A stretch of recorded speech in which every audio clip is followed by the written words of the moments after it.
All right, g'day everyone. Welcome back to the Snake Catchers podcast. I'm Brett, and I'm here, of course, with Dan, as always.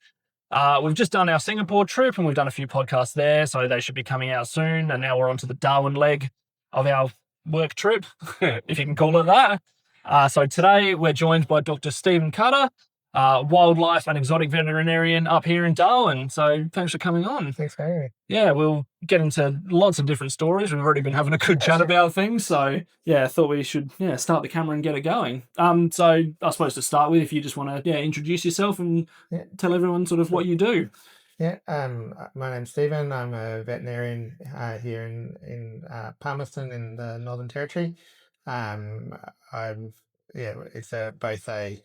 It's a small animal clinic, but we also treat a lot of wildlife and a lot of exotic pets. We're also the contract veterinarian for the Territory Wildlife Park and for Crocosaurus Cove. So we get to treat everything from teeny tiny geckos to giant crocodiles. Yeah, To big geckos. Yeah.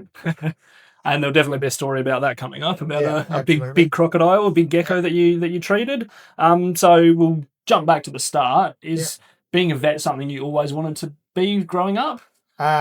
Yes and no, I guess. It's a complicated answer. So my entire life, people were telling me I was going to be a vet. Yep. And so just to be disagreeable, I would say no, I'm not. I've had always, since a very small age, I've always been fascinated by wildlife, and I grew up in Alice Springs where there's heaps and heaps of reptiles and other things. So spent my childhood catching a variety of things. Had a king brown in my tree house, so because I wasn't allowed to have it, so I climbed up.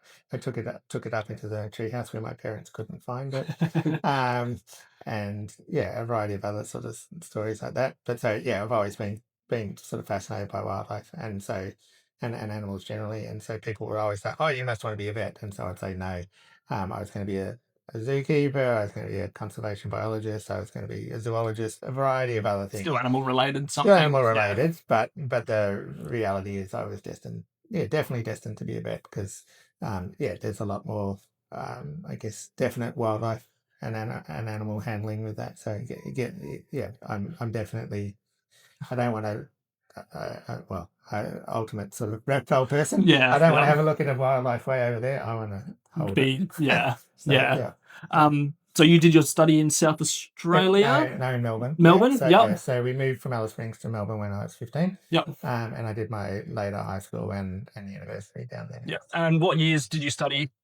So 1990 to 95. Yep. And so and then my first job was as a dairy vet in Colac in Victoria. Yep. And then I started coming up here to do de-section programs in Aboriginal communities.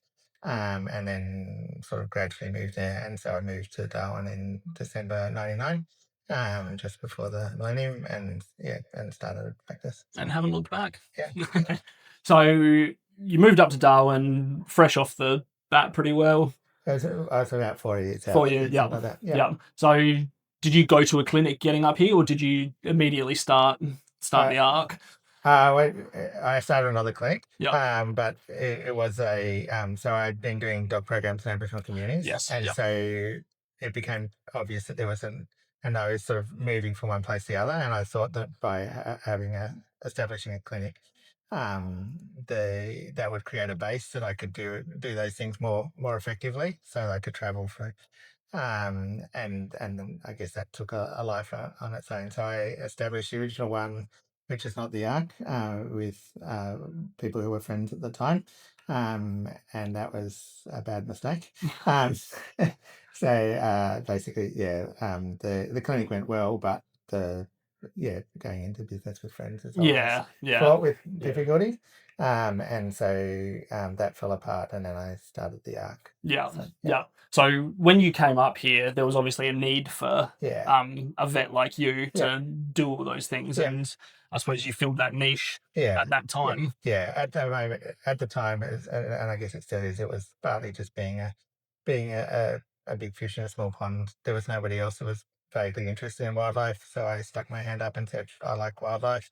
I like reptiles," and everyone else was like, "Sure, go for it." Go for it. So I can remember the first, pretty much my first major reptile case was Parks and Wildlife didn't have access to a vet at the time. And they'd picked up a olive python that had been run over on the road, Yeah. and it had its guts all out on the road, and then they picked it up and put it in a rubbish bin, and expected it to die. And then they looked a week later, and it wasn't dead yet. So then they thought, oh well, we'll give this new vet a go, and so they took it to me. I don't know that I would have done what I did, but I cleaned it up and stitched it up, and it recovered fine. Yeah, okay. And so yeah, it did really well. It actually because it needed to be in long-term care, but actually despite having its guts and innards all over the road, it actually laid a clutch of about 20 eggs. Yeah, wow. Shortly afterwards, which all were incubated and hatched by the carer.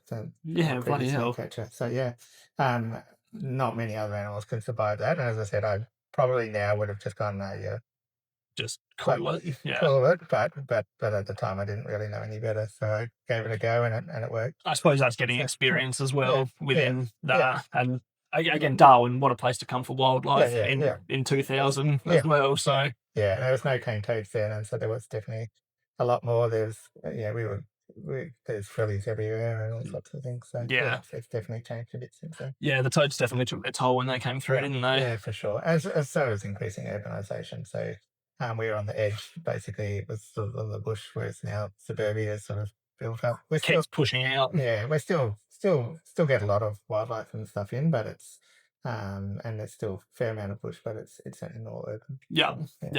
So after that first clinic and that whole experience, you went straight to opening the Ark after that? There was a little bit of a sort of because obviously I needed to get everything established and get another clinic, mostly with horses and things, and at the RSPCA, and then establish this one. Yeah. So you opened the Ark in 2000 and in the 2000s sometime. Yeah, it was 2005, I think. 2005? It's just come 2006. It's at the end of this year, it's 20 years. So, nice. 2006, so Yeah, nice. And you obviously through that whole time have made a very good name for yourself in the sort of wildlife. I try. Yeah. And exotic scene. Yeah. It's what I'm passionate about. So and again, what a place to come for that, and to start that whole journey. Yeah, for sure. As well, because again, I've known you from before. Because again, for context, when we were living up here, my wife Amelia worked for you. So obviously know you through that. And know what you're about, and all the things you've seen over your time as well. We'll touch on the dog desexing and stuff you do in the sort of more remote communities. So you'll do trips out to all these places, and basically. Yeah, so I still go to quite a lot of communities. So it varies on a given year, but I've been going to the Tiwi Islands for 26 years or something. And so they're just north of Darwin. They don't have cane toads, so there's still wildlife there. So it's always get to go out to remote places and see stuff at the same time. But the main focus of what I'm doing out there is desexing dogs. So we're working to Aboriginal communities. At one stage, I was pretty much doing the northwest quarter of Australia. So I was going to the Pilbara and to the Kimberleys, as well as down to the centre. So I've desexed dogs in the shadow of Uluru, right up to East Arnhem and the Tiwi Islands, which is north.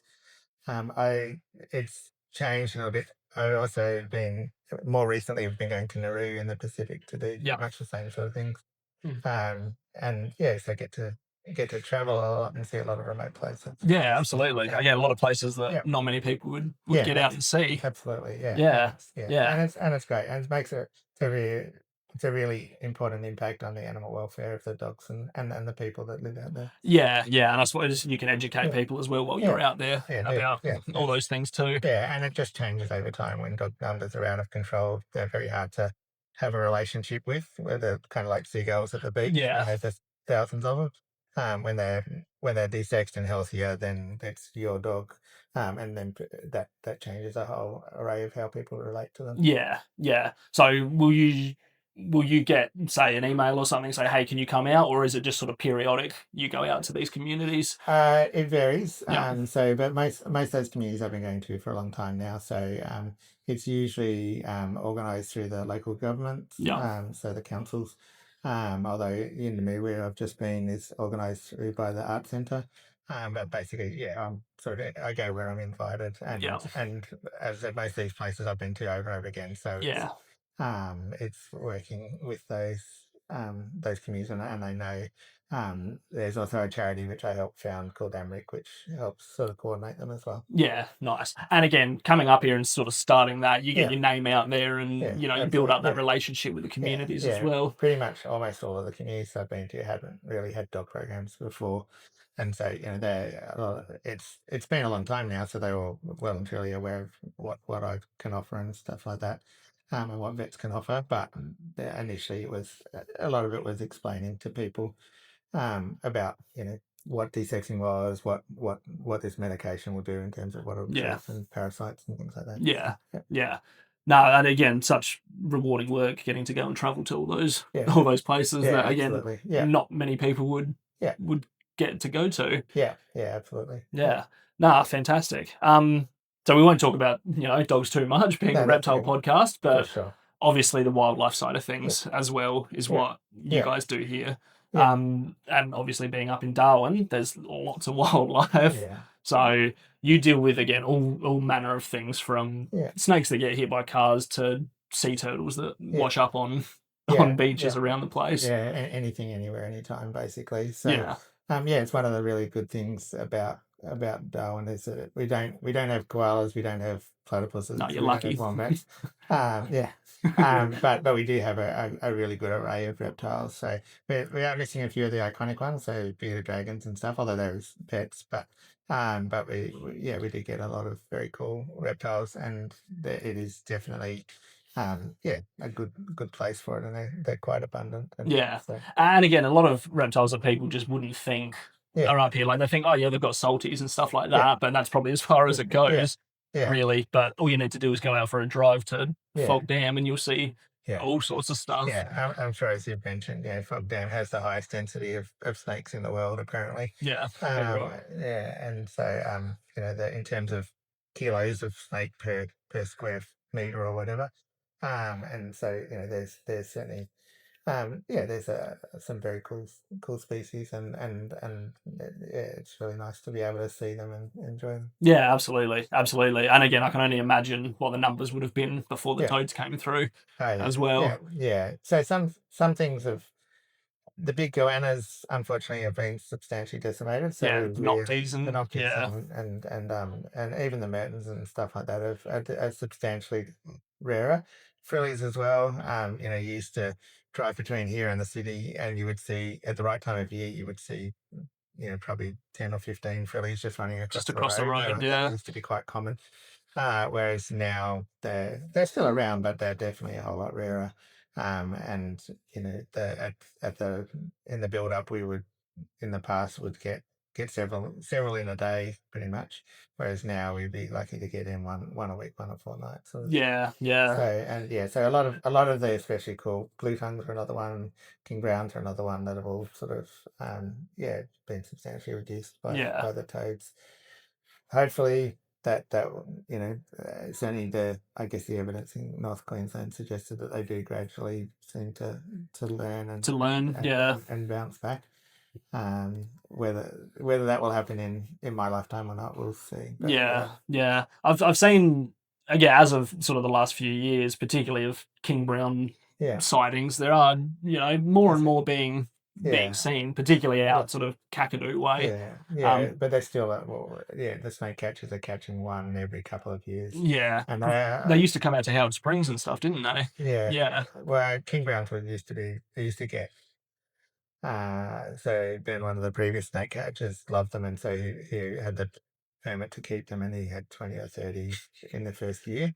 Whereas now there's basically no way other than breeding them that you'd be able to catch that many. get no, yeah, yeah, And so they there's one found every two or 3 years on the snake call out, and they've got and most of them have been the false king browns rather than the pygmies. pygmies, Yeah. So rather than the larger ones. So it's been a long time since a really large king brown has been. It has been. So, Yeah. I remember living up here. I only saw one live one, and that was in Kakadu. Yeah. It was a good size. It was 2.5 meters long. Yeah. But yeah, just the one in a year of being up here, and how hard I went with herping.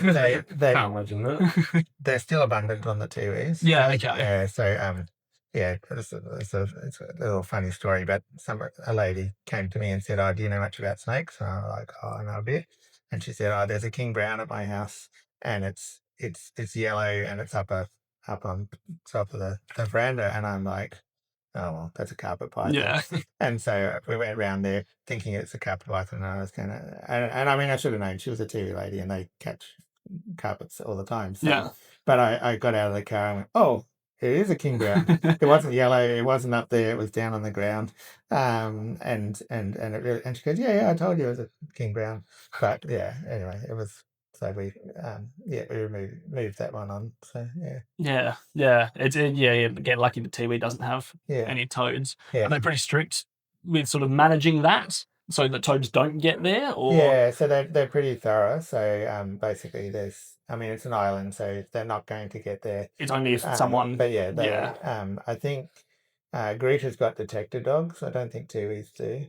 But yeah, Greta Island has got detector dogs at the port, which run up and down and sniff all the cars and stuff that come in to make sure there's no cane toads on board. Yeah. But I don't think Terry's that thorough. But they still, the rangers inspect everything. Yeah. So far so good. Yeah, at least there's some sort of measures in place to sort of keep that sort of area protected, I suppose. Yeah. Because again, like if they got over there, you just see the decline like that. Yeah, for sure. Yeah. Absolutely. Yeah. We'll get back onto wildlife for a sec. You do a lot with sea turtles as well through the clinic. So typically when you get a sea turtle in, or what are the reasons you get sea turtles in, we'll start with. Yeah, I mean, we are mostly limited to why people might find them. Yep. So they're strandings of various sorts. So floating turtles is probably the main reason. Yes. Occasionally we get them where they've swallowed a fish hook or something like that, but mostly it's people will be out on the boat doing something, and they've seen a turtle who hasn't been able to dive. So sea turtles seem to have a physiological response to when they're unwell. They lose that ability to go under, and it's probably an anti-drowning sort of fever type thing. So that but then they bobble on the top, and then people go, "Well, that's obviously wrong," and they're able to catch it and bring put it back on. On that thing. Obstipation is probably the main thing that we see them, where they get blocked and they're full of concrete sort of poo, like it's really rock hard. You can stand on it. Oh wow. The problem with sea turtles is that they have such a different metabolism, and that they don't die when they should. And so those guys with the obstipation are not savable because their body has given up on their gut being a gut a long time ago. And so even if you could take the rock hard concrete out, the gut is just scar tissue, and so it's no longer a digestive tract, and so there's no. But they cannot eat for years, literally. Wow. And so a lot of the sea turtles we find have teeth marks in them, because a crocodile has tried to eat them, and so they basically grabbed them, but then they've got hold of them, but they can't actually kill them. So the crocodile holds them underwater to drown them, but sea turtles can hold their breath longer than a salty can. And so eventually the crocodile gives up, and the turtle swims away, and they live to fight another day. So and for the sea turtles that come in that do need rehabilitating, you've got all the facilities here. So we've got a setup. It's not huge because it's only us. It varies. We get probably about 6 to 10 sea turtles a year, so it's not a whole heap. Not a huge number. But they often do need to spend a fair bit of time in captivity. So we've got all the equipment, and we've got a tank out the back which is set up with seawater so that we can hold them for some length of time if we need to. Yeah, So, yeah. Do they typically all sort of come in at the same time of year, or does it vary a lot? It's really hard to predict. We had 6 come in on one weekend once. Yeah, wow. And then other times it's been like 6 months with nothing. So Yeah, okay. it's just they're like buses. They just you never predict when they're going to come. We do get the because the obstipation is such a long build up. Like it's probably over 12 months. Yeah, okay. And so it's just at what point do they get sick enough that they can be found by somebody? Yeah, okay. Yeah. And unfortunately, those guys aren't in for very long because they're not savable. So they're basically here, and we give them a humane Yeah. death. We have tried treating them in the end before, but it's well recognised. It's not. Overall, the turtles in Darwin Harbour are still pretty healthy compared to the rest. We see some boat strikes where they've been hit by boats, and things like that, and that obviously, I guess, will increase. But we haven't seen the sort of the papillomavirus, which is a big problem on the East Coast, and a few of the other sort of syndromes. That's that we have good. over there. Yeah. So we mostly get the flatback turtles, rather than the greens. The greens are more outside of the harbour, so Yeah, okay. you see them once you get out into the sort of open ocean. Yeah. Although we've had a few. They get up to we've had the biggest green we've had was 120 kilos. Yeah, wow. But we get a lot of flatbacks, which are the main ones, and they like the sort of the shallower waters in the harbour and the murkier waters in the harbour. Yeah. And we get quite a few hawksbills, so we get apparently in terms of survey, 12% of the turtles in the harbour are hawksbills. So right. Okay. they're very cool turtles. So, and we had one in here for 6 months for at one stage for recovery Rehabilitation. and stuff. Yeah. I suppose, obviously being reptiles, they take long to rehabilitate. Nothing happens quick, including dying. So, do you get any olive ridleys in, or are they further out? Yeah, not really. So we've had a few. They get we've had a few, but they again seem to be more of an open ocean. We've had a few babies in. Yeah. And I know that on Bayside Island, they get a lot of olive ridleys nesting there over the wet season. Yeah. But as I said, they don't seem to. I assume they're more open ocean rather than the harbour per se. Yeah. Okay. So, So. I remember one that was in here when we were living up here, and I could be wrong on this. Was it a flipper amputation that you did on one? Yeah. Eileen. Yeah. So she did really well. She was released, and as far as we're aware, has been doing well. So there's been multiple. So she'd had some fishing line wrapped around her leg, her front flipper, and it had been necrotic, and so it wasn't savable. And so we were able to fortunately she was in reasonable health outside, so we're able to amputate it and release her. There's been multiple, because sea turtles actually don't have that many predators besides people. They're actually pretty good survivors. So there's been records of sea turtles surviving in the wild with one back flipper, which I find amazing.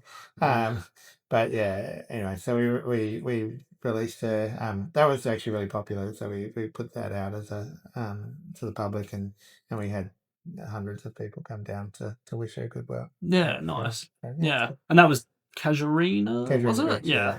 I thought that was where she was found. So it's where she was found. Yeah, nice. Again, always good to be able to release them back into the as close as they can. So we had a couple. We had some where they've seized illegal fishing boats that had sea turtles on it as well. Yeah, okay. And so they've brought them in. They've mostly just been dehydrated and stuff because they've been on their backs on boats for a while. But we're able to rehabilitate them and release them. One of them came with a whole stack of giant clams, which obviously weren't savable. We put a tracker on her, and she swam straight off back.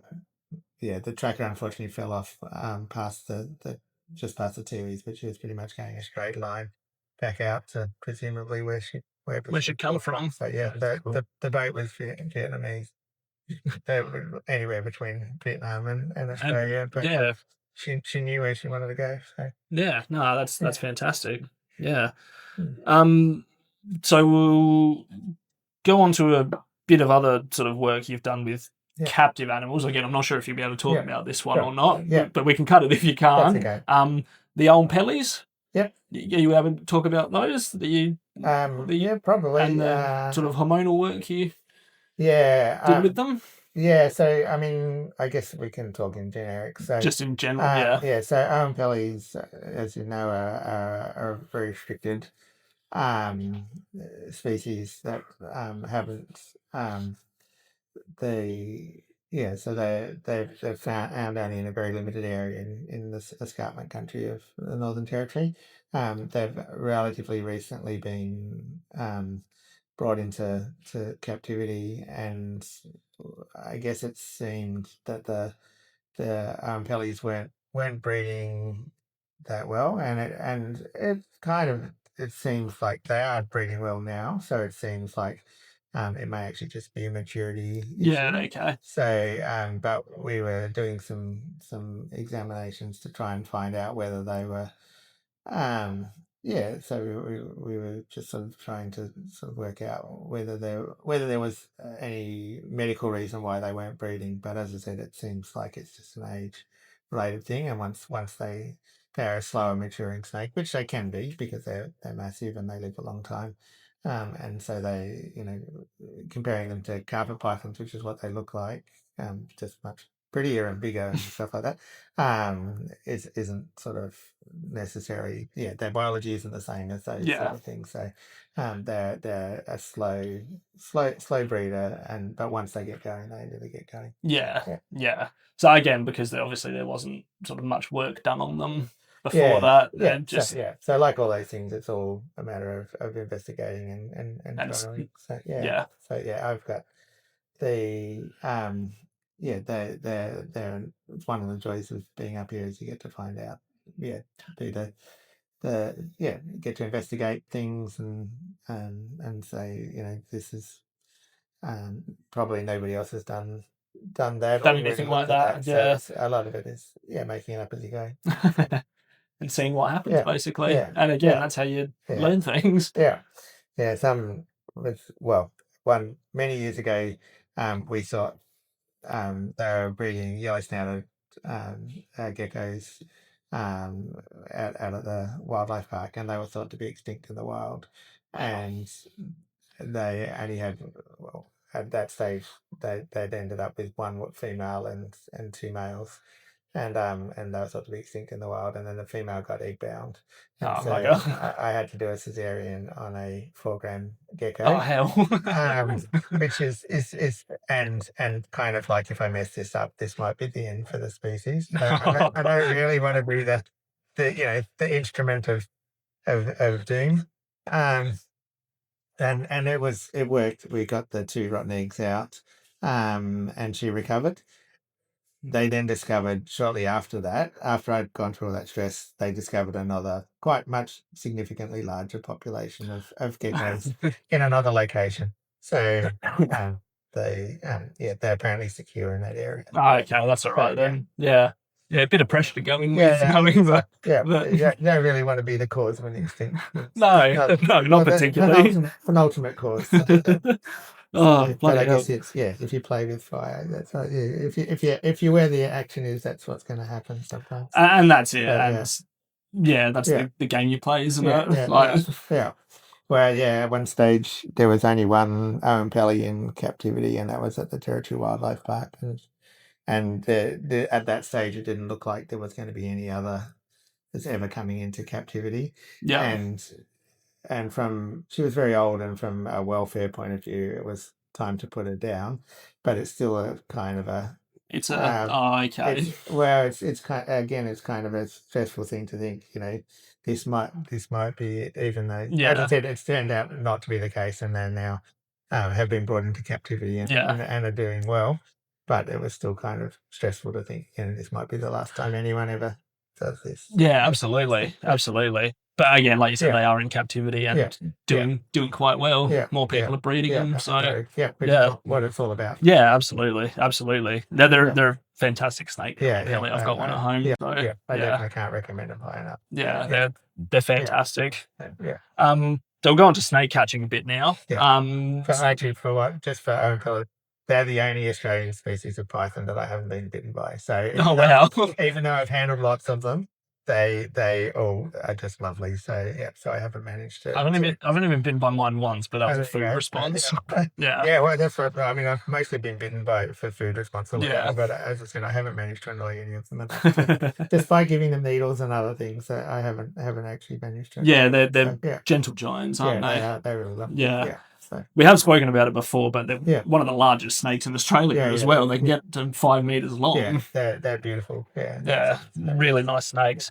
But we'll go on to snake catching now because you've done that over your time as well. It's very different to how we operate down in South Australia. So just give us a bit of a rundown of how it's like up here in the Territory, or how it used to be when you did it. Yeah, so basically the Northern Territory government for a long time has provided a free snake catching removal for the Darwin and Alice Springs and Katherine areas. And they originally, when I first moved to Darwin, there was the contract was held by a single individual, and he basically wasn't paid. He was able to keep whatever he caught. And so that was considered sustainable use. And at that stage, that most of the reptiles up here weren't especially common in the trade, and so that was definitely quite a it was, I guess it was a good contract. Lots and lots of the top end reptiles that are in captivity now are descendants from those ones. Through that. The children's and the carpets and stuff like that. The first albino carpet came through a complicated version of that and ended up in South Australia. But that's the sort of how all those sorts of things happened. That went on for a while, and then many years ago now, the contract came up, and that's part of the problem is that it was, even though it was reasonable, the sort of being on call 24/7 is quite a lot for one person. And so anyway, it came up. The previous person didn't want to do it, and Parks and Wildlife actually came and approached us and asked us whether we would do it, and they told us how much they were prepared to pay for it. And that stage, it also still included the sort of, we could keep what we caught with a few exceptions and stuff like that. So that, if we'd found an Owen Pelly, they would have taken it off us. So, which is fair enough. That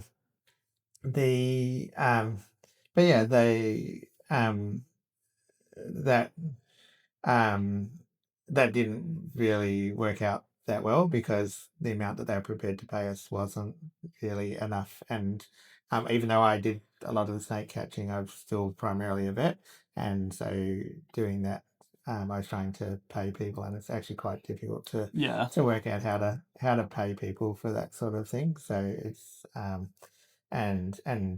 to be honest, we lost a lot of money in it. But that isn't what I was doing it for, because I was doing it because it's cool fun. And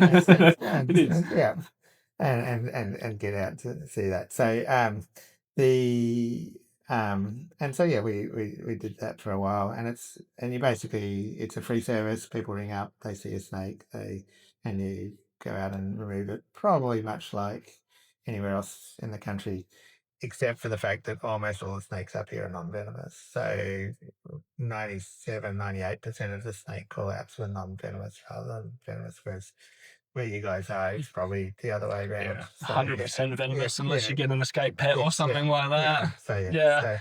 And even the venomous ones are still mostly semi-venomous, and we have all the we have taipans, we have Not that the taipan has ever been found on a snake call out in Darwin. Yeah.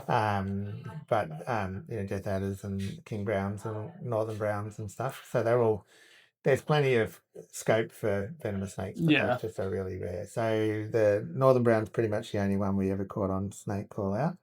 Everything else, I've seen a taipan in the wild up here, and I've seen some death adders and stuff. They're another thing that disappeared with cane toads. Yeah. But yeah, we just really didn't get that many of those sorts of things. But yeah, lots and lots of common tree snakes, brown tree snakes, and which are semi-venomous, but not really. And children's pythons, carpet pythons, and water pythons. Yeah. By the bucket loads. Yeah.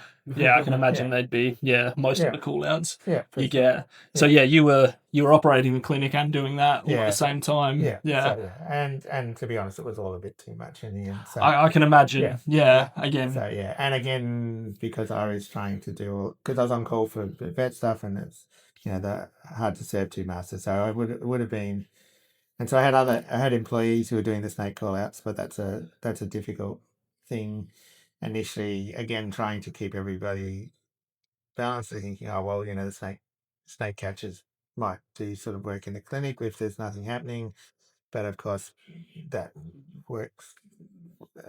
Snake people are snake people. They're not necessarily great clinic people. Yeah. And vice versa. Yeah. Yeah. So yeah, a little bit different to sort of down South Australia, where it's obviously our own business that we run, and You're on your own, charge people for the call out. Yeah, and it's a big difference. I know it sounds, it's, I don't know, well, I won't use specific figures, but there's a big difference between doing it as your own business. So if your own business, you get a certain amount of money for the call out.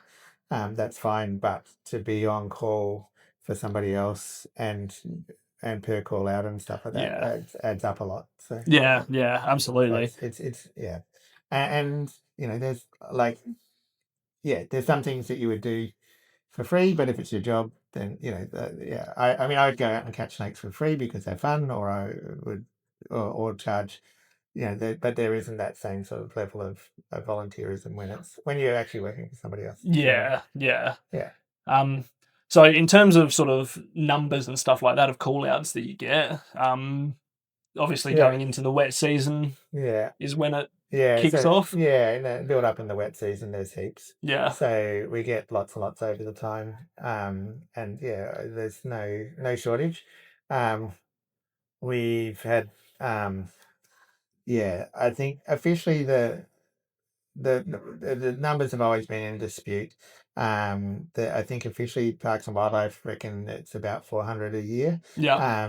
But that's rubbish. So it's at least 4 or 5 times that. So it's been So Oh, I was going to say, because we did that last season in 6 months. Yeah. As I said, it's when they gave us the figures, and we were like, no, that's ridiculous. And that's partly why they offered relatively little to pay to start with. But and again, we've talked to them before, but I know that when Parks and Wildlife does it now directly, and they did they within 2 months they'd done the 400 call outs. And it's like if that wasn't a wet season, that was a dry season. Oh wow. So, okay. So, and that's the quiet time. So I mean relatively, so dry season is quiet from most of them, but it's also the breeding season, so you do get a lot of pythons who are out looking for nookie, so they're out there. So again, just totally different to down south, because we get 5-6 months if we're lucky.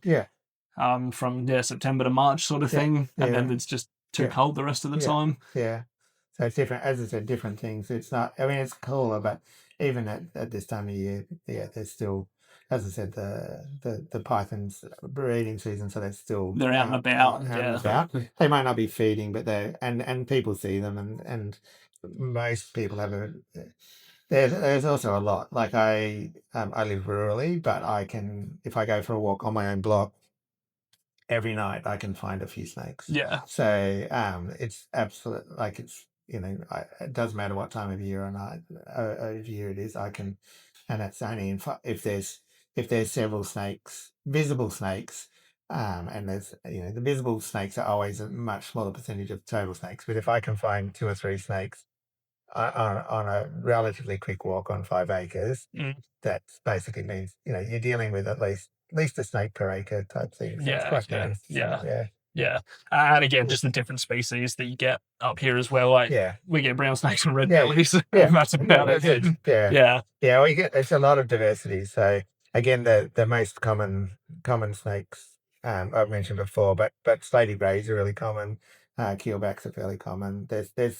We get a whole lot more diversity than south. It's not just the leopards. We get colubrids and pythons. It's all the other stuff. Everything else.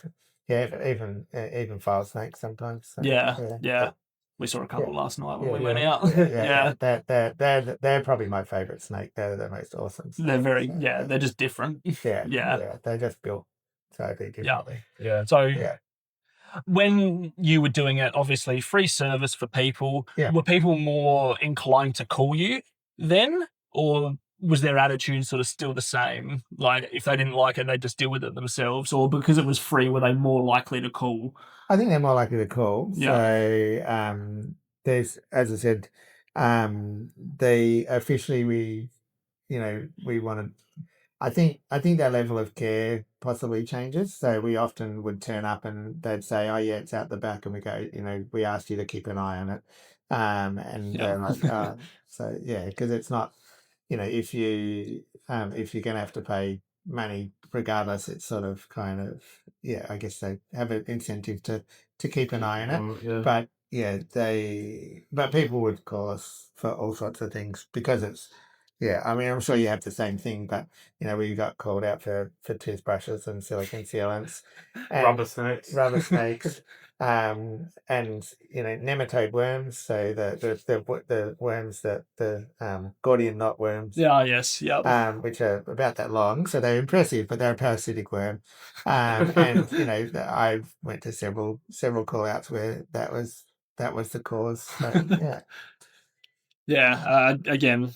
But a green toothbrush is still probably the silliest thing to be called out for. We get a few sort of random things like that as well. Do you still charge them for that, or do you?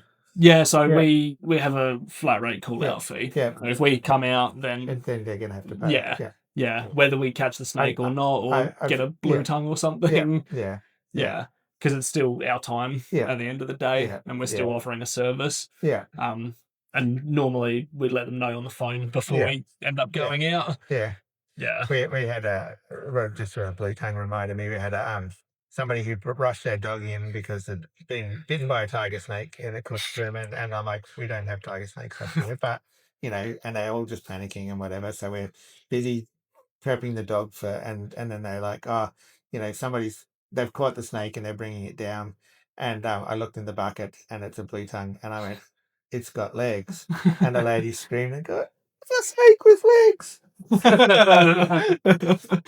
I mean, that means it's not a snake. Yes, many a blue tongue call as well down south. There was one story you told me when we were living up here about a snake call out on a shipping container boat.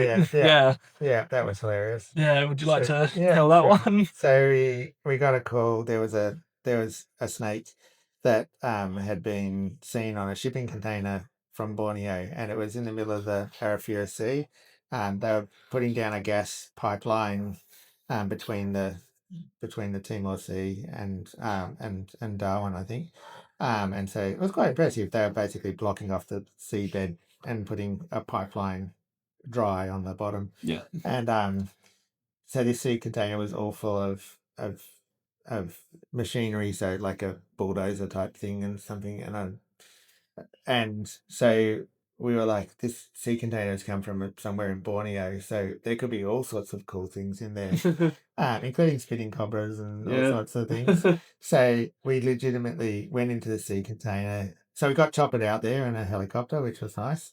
There's me and another snake catcher, and we're decided that it was safe to wear like those face shields just in case. Because I doubt there's any venom in Australia, and anyway. So, and it was stinking hot. And we're inside this sea container, and it's just full of machinery. So there was a million places for this snake to hide. And we spent the whole day looking for this snake, and we couldn't find it. And we basically went back to people to tell them that, yeah, we've looked and we can't find it. And the person who'd seen it's like, it's there, it's there, it's there. And we're like, looking for it, and it turned out to be silicon sealant hanging from the roof. And so when they opened the door of the sea container, the silicon sealant was sitting in the, and so he'd opened the door and the seal had come towards him, and he just had a panic. And like even when we grabbed it and said this, and he's like, yeah, that's it.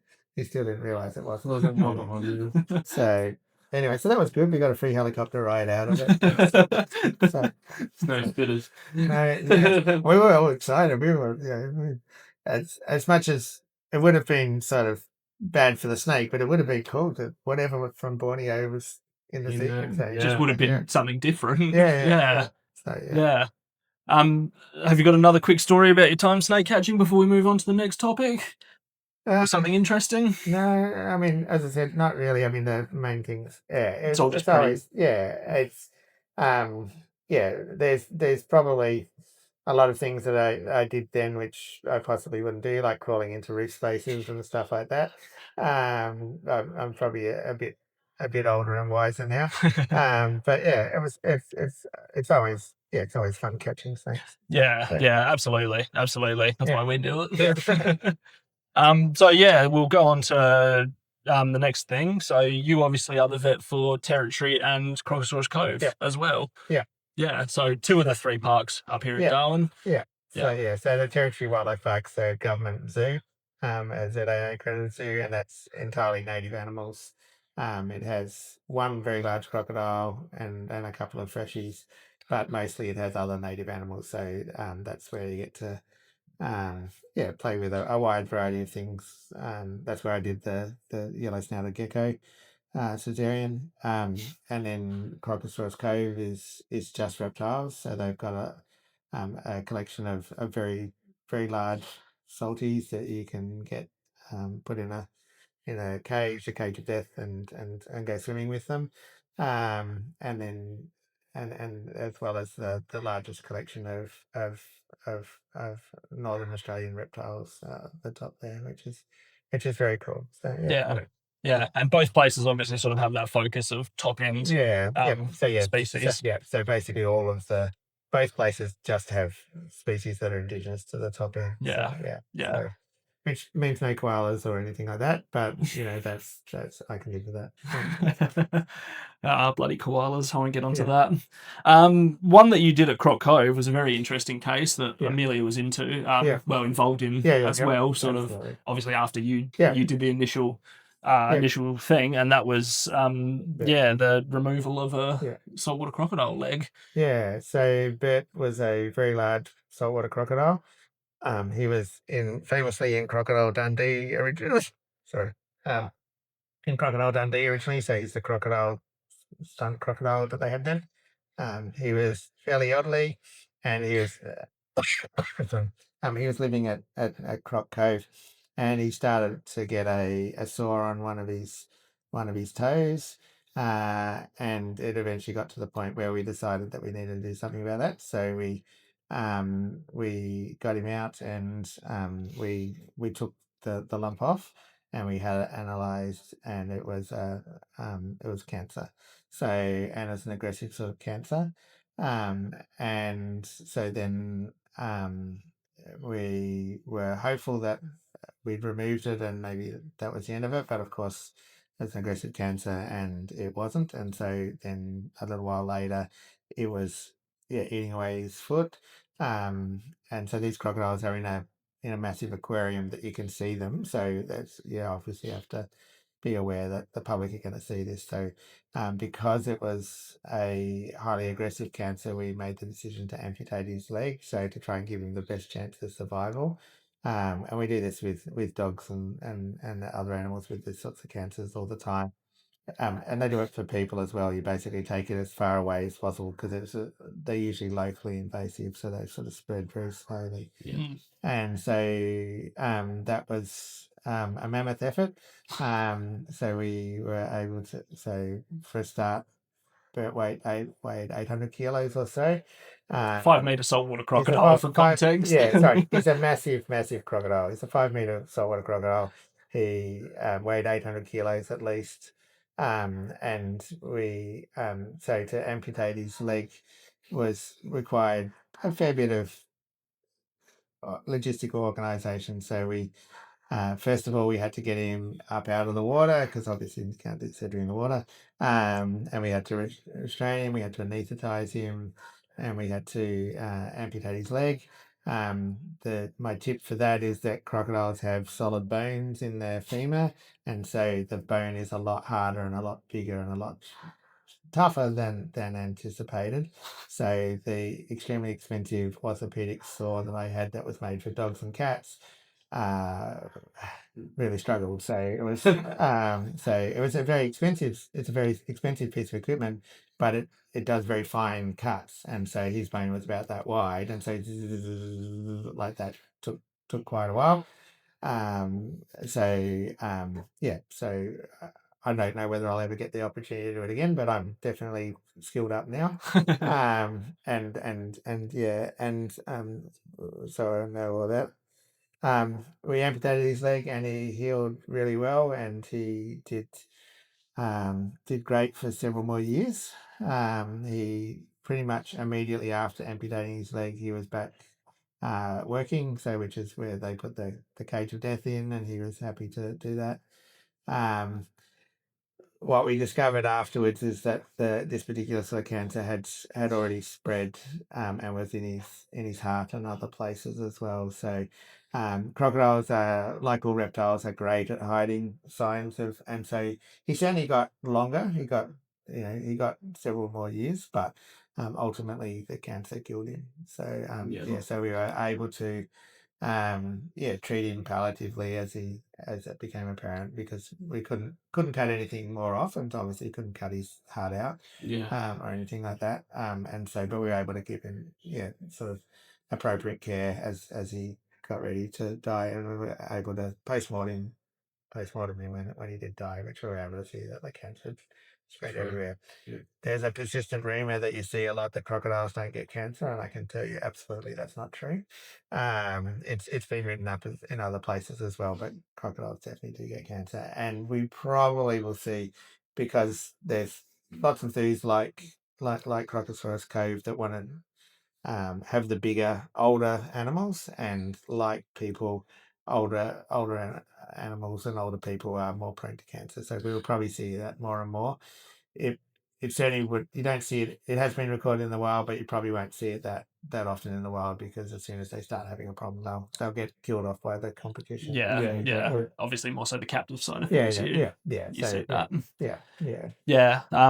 Yeah, that was a shame, but he lived for a few years after, like you said. He certainly had better quality of life. And as I said, he responded really well. So he was such an iconic animal as well. Yeah. And as I said, it was definitely worth doing. He couldn't have lived on public display with a big oozing saw anyway. No. So I mean that's not. And as I said, it is amazing what crocodiles will put up with in the wild, but we obviously can't put up with that in captivity. Yeah, in captivity where there's other means to help them. Well, we should do that. Yeah, absolutely. Yeah. Nah, he was a very, very cool croc, and I enjoyed my time working with him. Yeah, he's a very cool croc. Yeah. Yes, he's probably my favourite patient. So he's And again, the only time you've done something like that, you said. I haven't. I doubt. Yeah, that's certainly the most spectacular. He's probably my largest surgical patient. So a big old crocodile leg coming off. And just to sort of estimate the age of him as well, he was caught in the early 80s for being a problem animal, came into captivity, did everything that he did across his career, and then sort of retired at Croc Cove. He would have been 80, 90 years old, or at least. So I mean, there's no real way of accurately estimating, but he was already a big adult crocodile in the 80s. So and they, he wasn't a young man then. So. No, definitely not. But no, definitely something again, very cool to be involved in, and for research and stuff like that. for sure. Good to get Yeah. more of an idea, I suppose, of Yeah. what cancers are in crocodiles. Yeah, Because like you said, it definitely is. Yeah, for sure. Yeah. Yeah. Nah, cool. What time are we at? You're at 55. Nice. Yeah. Have you got anything else we want to talk about, or I think we've covered a lot of sort of Yeah. different topics. Yeah. Cool. Yeah, probably don't want to waste too much more of your time. You're a busy man, so No, that's fine. Yeah, I don't have anything else specifically. Yeah, I mean it's all about being willing to have a go and being I know I know. Well, I saw somebody a vet the other day saying that they won't treat anything except cats and dogs, and they put it in their contract, and I thought that was an extremely sad and miserable life. So I think it's one of the really nice things about my job is that it's incredibly diverse, and I get to play with as I said everything from little tiny geckos to big geckos. Yeah, that's great. awesome.